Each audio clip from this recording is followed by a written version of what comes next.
open casting call for an HGTV show. And at the time, I think there's 5 of us. They wanted us to be in Toronto, like 5 co-hosts, and they wanted to hit, I guess, all different types of demographics. We didn't know what they were looking for. So they had thousands and thousands of people like to the casting call. So I gave him my bio, and I also gave him that video, and I showed him like some of my credentials at this point. At that point, I think I was only in the game maybe 3-4 years, and I was already in the top, 2% nationally, I think, at that point. And it was like I risen to a really good level. And I got a casting call back, and it was just like, I just didn't even think it was, I'm like, sure, I'll put this video in. Sure. You know what I mean? Like, you don't think it's actually going to work out. And then I got an interview, and I heard nothing for a year. And all of a sudden it was a random, I think it was April, 2019 or something. I got a phone call. They're like, hey, remember that, casting call you did? Like, well, we picked you to be on their show. And I'm like, but you can't say anything to anybody. And I was like, holy crap. So we did all the filming and stuff. And that's kind of what happened, right? It was just, and we kind of snowballed from there. From there, the problem was we were on HGTV in 2020. We went live in 2020, and we had a great following. We were supposed to have second and third season, but the world shut down.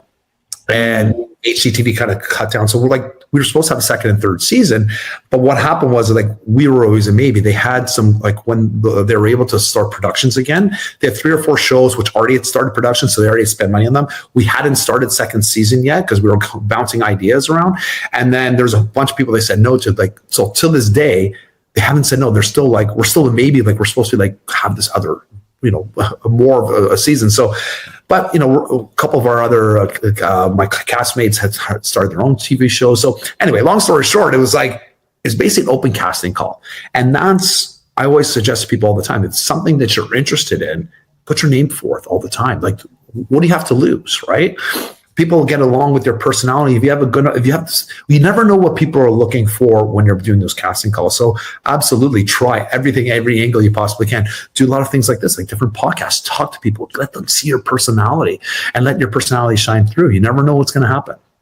Oh yeah. So if any of the fans of Hot Market want to see David Cinelli come back, go make sure you sending those letters in, sending those tweets in, sending those Instagrams in, sending everything, letting them know that you want Hot Market back, because they haven't said no. So you're saying maybe a yes, right?